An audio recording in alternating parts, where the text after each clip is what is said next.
আসসালামু আলাইকুম। নার্সিং অ্যাডমিশনের ফ্রি ক্লাসে আজকে আমাদের সবাইকে স্বাগতম।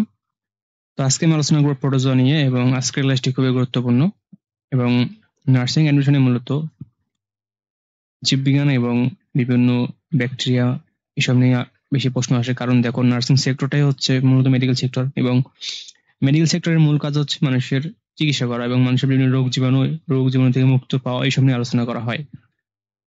তো প্রোটোজোয়া হচ্ছে একটা অণুজীব যা বিভিন্ন রোগ সৃষ্টি করে এবং এই কারণে এই ক্লাসটি খুবই গুরুত্বপূর্ণ এবং এই ক্লাস থেকে তোমাদের নার্সিং ভর্তি পরীক্ষায় খুবই অনেকগুলো প্রশ্ন আসবে।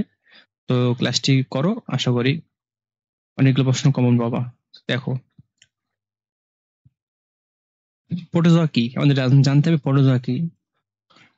একটা এককোষী জীবাণু বা একটি এককোষী শরীর, অর্থাৎ প্রোটোজোয়াতে মাত্র একটি কোষ থাকে।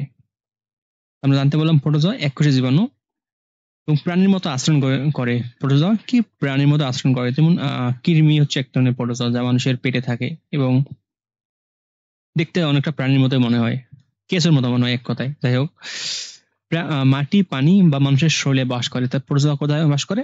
মাটি, পানি এবং মানুষের শরীরে বসবাস করে। উদাহরণ কি? যেমন প্লাজমোডিয়াম, যা হচ্ছে ম্যালেরিয়ার জীবাণু। তারপর হচ্ছে ইন্টামোবা হিস্টোলিকা, ইন্টামোবা হিস্টোটিকা, এটা হচ্ছে আমাশয় এর জীবাণু। অর্থাৎ এই অনেক বড় ব্যাকটেরিয়ার জীবাণুর নাম। তো হচ্ছে এই নামটা পরীক্ষায় না আসবে, কিন্তু মনে রাখবা আসতেও পারে।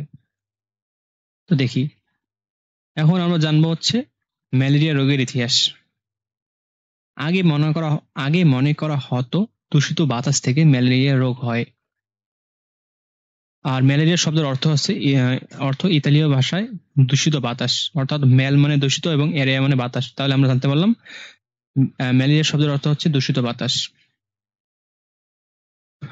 টোরটি নামক ব্যক্তি সর্বপ্রথম ম্যালেরিয়া শব্দের ব্যবহার করেন। তাহলে সর্বপ্রথম ম্যালেরিয়া শব্দের ব্যবহার করেন কে? টোরটি নামক ব্যক্তি।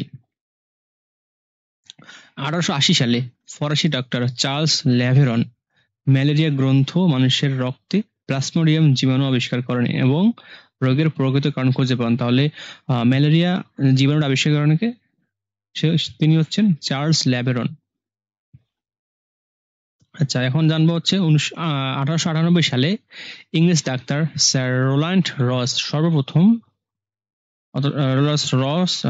রস প্রমাণ করেন যে অ্যানোফিলিস মশা ম্যালেরিয়ার পরজীবী বাহন করে। অর্থাৎ ম্যালেরিয়ার যে পরজীবী, অর্থাৎ ম্যালেরিয়া রোগটা এক প্রাণী থেকে আরেক প্রাণীতে যেটি বাহক বা নিয়ে যায়, সেটা হচ্ছে অ্যানোফিলিস মশা। তা পরীক্ষায় আসলে অ্যানোফিলিস মশা মনে রাখতে হবে। পরীক্ষায় প্রশ্ন আসলে এরকম ভাবে যে ম্যালেরিয়া রোগের বাহক কি, সেটা হচ্ছে অ্যানোফিলিস মস্কিটো বা মশা। এখন জানবো ম্যালেরিয়া রোগের কারণ এবং পরজীবী। ম্যালেরিয়া হলো প্লাজমোডিয়াম নামক প্রোটোজোয়া থেকে, অর্থাৎ ম্যালেরিয়া নামটি হয় প্লাজমোডিয়াম নামক প্রোটোজোয়া থেকে। 4 প্রকার: Plasmodium falciparum, Plasmodium malariae, Plasmodium ovale এবং প্লাজমোডিয়াম ভিভিক্স। এই চারটি হচ্ছে ম্যালেরিয়ার প্রকারভেদ, অর্থাৎ এই 4 রকম ম্যালেরিয়া জীবাণু পাওয়া যায়।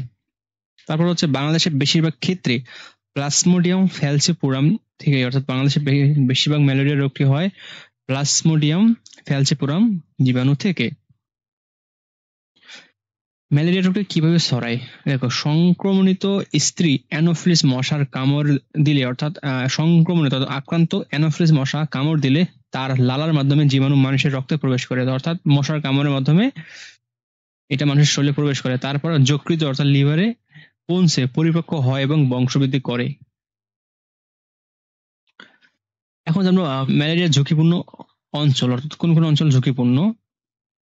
সবচেয়ে বেশি ঝুঁকিপূর্ণ অঞ্চল হচ্ছে আফ্রিকার সাব সাহারা অঞ্চল এবং দক্ষিণ আমেরিকা এবং দক্ষিণ পূর্ব এশিয়া। এই তিনটি হচ্ছে সবচেয়ে ঝুঁকিপূর্ণ অঞ্চল।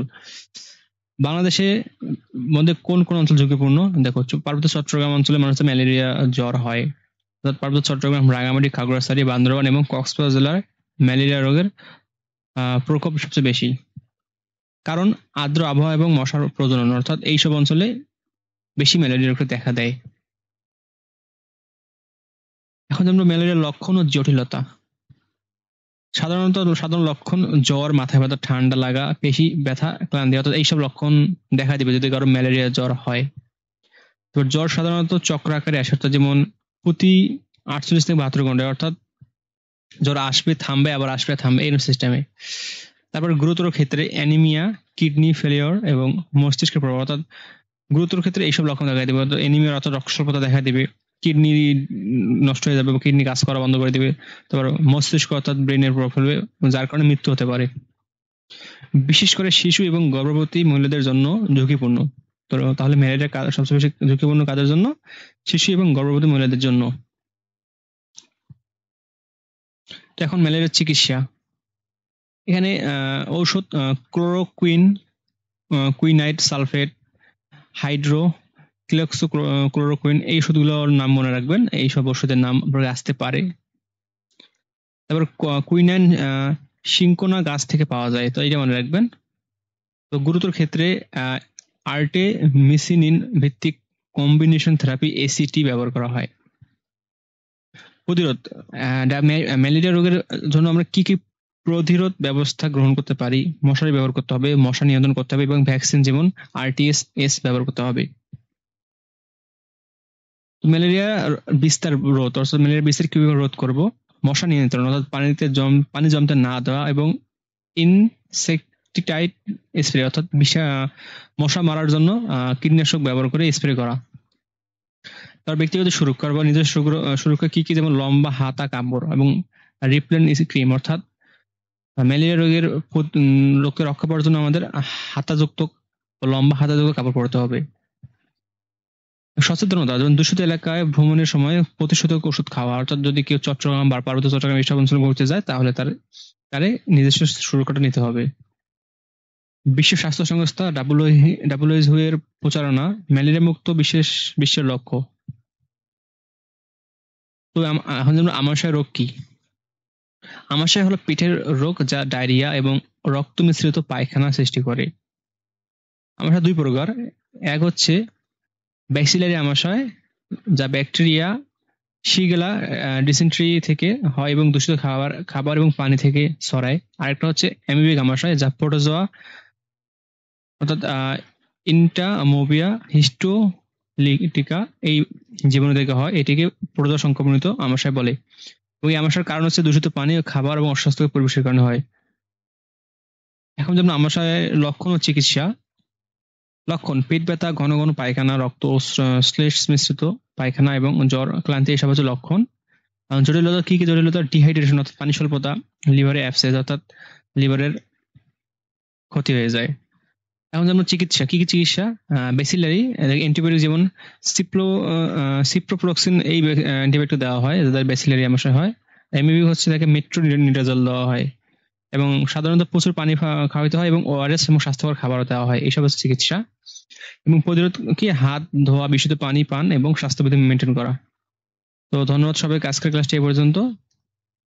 নেক্সট ক্লাসে আরো নতুন টপিক নিয়ে দেখা হবে। আল্লাহ হাফেজ।